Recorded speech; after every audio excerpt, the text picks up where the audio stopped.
Hindi po tayo pumipili talaga ng minority leader kung walang blessing ng leadership ng House.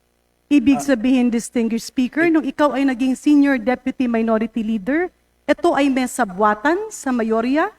Ang ganito po ang nangyari, nung ako po inirekomenda na senior deputy minority leader ni dating senior deputy minority leader Paul Dasa. Well, Hinirap Mr. po ako, excuse me po, Mr. tapusin Speaker, niyo lang I po have ako. the name senior deputy minority leader. Noong 19th Congress.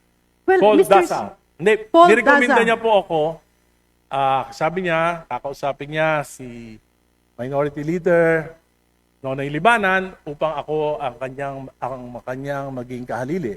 Ibig sabihin, Mr. Speaker, ang Hindi ba po ating ako tapos? kagalang-galang Hindi ba na po? kasamahan na si Honorable Patapusin niyo Ega muna ako, bakit niyo ako Yarize ay tanungin? hindi pinili ng minorya? But, Because that is... kaya nga po, patapusin niyo ako para may kwento ko lahat. Pwede?